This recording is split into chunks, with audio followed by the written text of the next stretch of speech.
Hello friends, स्वागत है आपका अपने यूट्यूब चैनल बालाजी क्लासेस। तो आज हम डिस्कस करेंगे class 12th biology chapter 2 human reproduction. तो स्टार्ट करते हैं। इस चैप्टर में हमें बेसिकली कवर करना है the male reproductive part, the female reproductive system, gametogenesis, menstrual cycle, fertilisation and implantation, pregnancy and embryonic development, parturition and lactation. तो guys start करते हैं। सबसे पहले हम ये जान लेते हैं कि ह्यूमन रिप्रोडक्शन एक्चुअली होता क्या है।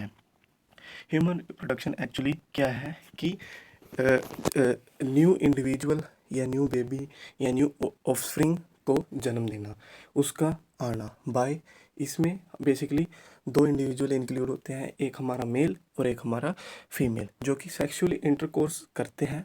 तो फिर उससे जो रिप्रोड्यूस होता है या प्रोड्यूस होता है हमारा जो न्यू जनरेशन आती है, इसी इसी जो ये पूरी प्रोसेस है, जो ये पूरी प्रोसेस है 9 मंथ्स की, या आपकी जनरेशन टू जनरेशन जा रही है, एक जनरेशन से दूसरी जनरेशन बन रही है, दूसरी से तीसरी जनरेशन बन रही है, इसी प्रोसेस को हम बेसिकली रिप्रोडक्शन कहते हैं। अगर ये ह्यूमंस में है तो उसको हम ह्यूमन रिप्रोडक्शन कह देते हैं। तो चलिए, हम पहला टॉपिक हमारा जो आज का रहेगा, हमारा मेल रिप्रोडक्टिव सिस्टम रहेगा बेसिकली। तो इसको इसको हम इस टॉपिक को हम 2 वीडियोस में कवर करेंगे, क्योंकि ताकि जो वीडियो की लेंथ ज़्यादा ना हो, आप इजीली पढ़ सकें। ठीक है, तो स्टार्ट करते हैं पहली द मेल रिप्रोडक्टिव सिस्टम से। तो बेसिकली इसके 4 पार्ट्स होते हैं, आपको डायग्राम में दिख रहे होंगे। बेसिकली इसमें एक पेयर टेस्टिस का होता है हमारा, तो इसमें एक्सरी डक्ट ग्लैंड्स होते हैं, और हमारे एक्सटर्नल जेनिटल पार्ट्स होते हैं, और हमारा यही बस यही रहता है इसमें। ठीक है, तो बेसिकली हम स्टार्ट करते हैं डायग्राम से। जैसे कि आप देख रहे होंगे कि जो हमारा टेस्टिस है, जो हमारे टेस्टिस हैं, ये रहे हमारे टेस्टिस। ठीक है, तो ये बेसिकली हमारे एब्डोमिनल, जो हमारी एब्डोमिनल कैविटी है, उससे बाहर होते हैं। ऐसा क्यों होता है? क्योंकि और ये हमारे एक पाउच, जिसको हम स्क्रोटम कहते हैं, उसके अंदर रहते हैं। स्क्रोटम पाउच होता है, उसके अंदर रहते हैं, आपको दिख भी रहा होगा ये। ठीक है, बेसिकली ये आउट एब्डोमिनल, अब आपको मैं ये क्लियर कर देता हूँ कि एब्डोमिनल कैविटी के बाहर क्यों रहते हैं। क्योंकि जो स्पर्म फॉर्मेशन है या स्पर्मेटोजेनेसिस है, जो स्पर्म बनने की प्रोसेस है, तो उसको जो वो होती है बनने के लिए, जो हमारी बॉडी का नॉर्मल टेम्परेचर होता है, उससे 2 या 2.5 डिग्री सेल्सियस कम टेम्परेचर रिक्वायर होता है, ताकि हमारी जो स्पर्मेटोजेनेसिस या स्पर्म फॉर्मेशन प्रोसेस है वो ईजिली हो सके। तो इसलिए ये हमारे एब्डोमिनल कैविटी के बाहर, हमारी बॉडी के बाहर होती है। ठीक है, और ये हमारी स्क्रोटम के जो टेस्टिस हैं, स्क्रोटम के अंदर होते हैं, ताकि वो क्या कर सके, एक डिफेंस मैकेनिज्म, ताकि एक तरह से टेस्टिस के लिए डिफेंस मैकेनिज्म का काम करता है, बचाता है आउटसाइड से। ठीक है, आप यहाँ पे रीड आउट भी कर सकते हैं, लिख रखा है जैसे कि आपकी एनसीईआरटी बुक में, the testes are situated outside the abdominal cavity within a pouch called scrotum, जैसे मैंने आपको बता दिया। और the scrotum helps in maintaining, जो स्क्रोटम है बेसिकली इसका फंक्शन क्या रहेगा, यहाँ से आप ये नोट कर लिए पॉइंट। जो स्क्रोटम है इसका फंक्शन क्या रहेगा कि यह आपका टेम्परेचर कम करने के लिए रिक्वायर्ड रहता है, जो कि हमारा स्पर्मेटोजेनेसिस के लिए नेसेसरी रहता है। ये आप मार्क कर लीजिए, आपके एग्ज़ाम के लिए बहुत ही इम्पोर्टेंट पॉइंट्स हैं। तो अगर हमने ये बात कर ली, तो अब हमने स्क्रोटम तो पढ़ लिया। अब अगर हम इसके शेप, साइज़, लेंथ की बात करें, अडल्ट्स के अंदर जो हमारे टेस्टिस होते हैं, जो हमारे टेस्टिस होते हैं, ये रहा टेस्टिस। ठीक है, जो हमारे टेस्टिस होते हैं, उसकी जो शेप होती है वो ओवल होती है। हमारी कैसी होती है? Oval shape. ठीक है, अंडाकार की शेप में होती है, जैसा आपका एग की शेप होती है, वैसी हमारी जो टेस्टिस की शेप रहेगी। ठीक है, और हमारी लेंथ, जो हमारी लेंथ है वो 4 to 5 सेंटीमीटर रहेगी। कितनी रहेगी? 4 to 5 सेंटीमीटर बेसिकली। ठीक है, अडल्ट्स की बात करें अगर हम। ठीक है, और हमारी विड्थ, जो टेस्टिस की विड्थ है, विड्थ चौड़ाई, वो 2 to 3 सेंटीमीटर रहेगी। कितना रहेगी? 2 to 3 सेंटीमीटर रहेगी। ठीक है, तो बेसिकली क्या हो रहा है यहाँ पे?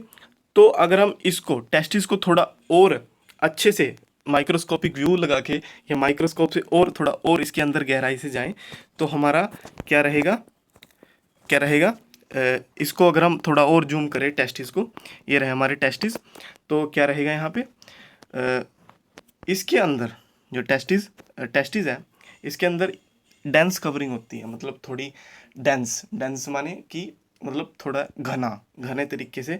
इसके अंदर क्या होता है, each testis has about 250 compartment called testicular lobules. जो हमारे 250 कंपार्टमेंट किसके होते हैं, टेस्टिकुलर लोब्यूल्स के। किसके होते हैं, टेस्टिकुलर लोब्यूल्स के।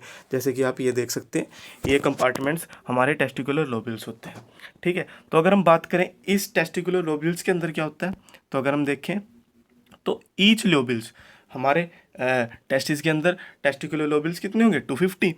और सॉरी, और अगर हम बात करें कि टेस्टिकुलर लोब्यूल्स के अंदर क्या होगा, कि हर एक लोब्यूल्स के अंदर एक वन एक से लेके 3 तक हाईली कोइल्ड मतलब जो आपने स्प्रिंग देखा होगा उसकी शेप में एक एक भी हो सकती है, 1 से 3 तक, मतलब 1 2 3 इनमें से होएगी, हमारी नंबर इनमें से रहेगा। कोल्ड सेमीफिरस ट्यूबल्स होती है, जिसके अंदर क्या होता है, हमारा मोस्ट इंपॉर्टेंट टर्म आ गई है यहाँ पे, स्पर्म क्या होता है, प्रोड्यूस। मतलब जो स्पर्म बनने का बेसिकली जो हमारा स्पर्म बन रहा है वो किसके अंदर बन रहा है, सेमिनिफिरियस ट्यूबल्स के अंदर। किस में बन रहा है गाइस, सेमीफिरस ट्यूबल्स के अंदर। ठीक है, तो यहाँ पे ये कवर हो गया। अगर हम आगे चले, ईच सेमिनिफिरस, अगर हम पर्टिकुलरली सेमिनिफिरस ट्यूबल्स की बात करें, किसकी बात करें, सेमिनिफिरस ट्यूबल्स की बात करें, तो उसके अंदर इज लाइन ईच सेमिनिफिरस, अगर हम एनसीईआरटी रीड करें तो each seminiferous tubules is line on its inside by 2 types of cell.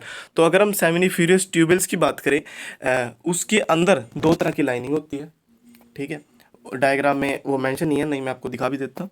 तो हम बेसिकली एनसीईआरटी फॉलो कर रहे हैं, तो जो इसमें डायग्राम रहे हैं ये जो है वो उसी को हम बेसिकली कवर कर रहे हैं। तो अगर हम बात करें सेमिनल वेसल्स, ऊपर आप देख सकते हैं, अगर मैं ऊपर के डायग्राम में जाएंगे, ये रहे सेमिनल वेसल्स। ठीक है, तो इसके अंदर जो सेमिनल फिरस ट्यूबल्स होती है, ठीक है, उसके अंदर अगर उसकी लाइनिंग की बात करें, तो उसके अंदर की लाइनिंग है उसमें 2 तरह के सेल हमारे बेसिकली प्रेजेंट होते हैं। एक होता है हमारा मेल स्पर्म जर्म सेल, एक होता है सर्टोइल सेल। ठीक है, ठीक है, क्लियर है आपको इतना।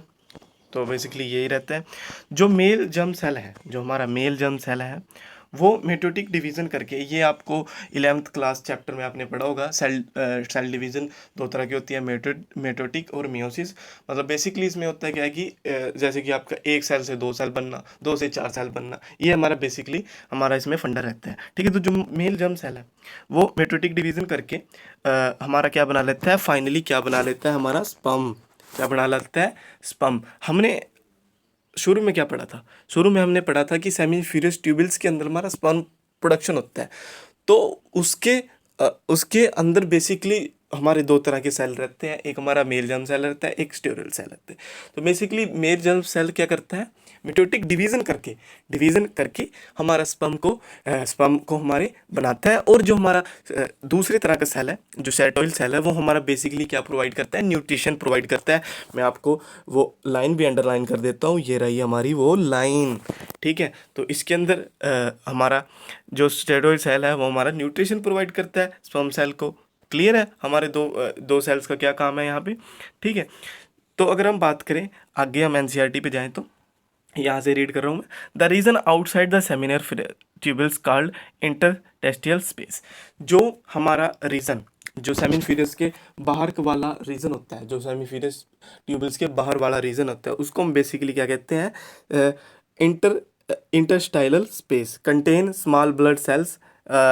क्या कंटेन करते हैं, हमारा स्मॉल ब्लड सेल्स कंटेन करता है। और हमारी इंटरस्टाइलर सेल और लीडिंग सेल भी कहते हैं, इसके 2 नाम ही हमारे क्या हैं, 2 नाम है। ठीक है, ठीक है जी। ये रहे हमारे, अब मैं आपको दिखा भी देता हूँ, ये रहे हमारे इंटेस्टिनल सेल, ये रहे हमारे इंटेस्टिनल सेल। कौन से सेल, इंटेस्टिनल सेल। कौन से सेल, इंटेस्टिनल सेल। ठीक है, और यहीं पे हमारा ये रहा हमारा सेटोइल सेल, जो कि हमारा बेसिकली क्या करता है, न्यूट्रिशन प्रोवाइड करता है मेल जर्म सेल को। ठीक है, अब आपको क्लियर हो गया होगा। ये जो हमारा वो है, ये हमारा जो डायग्रामेटिक व्यू है सेमीफिरस ट्यूबल्स, वो मेरे माइंड से स्किप हो गया था कि आगे भी एक डायग्राम है, सॉरी। तो पर्टिकुलरली ये हमारा सेमीफिरस ट्यूबल्स का डायग्राम रहेगा। ठीक है, यहाँ से आप इजीली देख सकते हो। ठीक है, तो यहाँ तक क्लियर हो गया आपको। तो हम चलते हैं वापस वहीं पे जो हमारी थोड़ी बहुत रह रही है।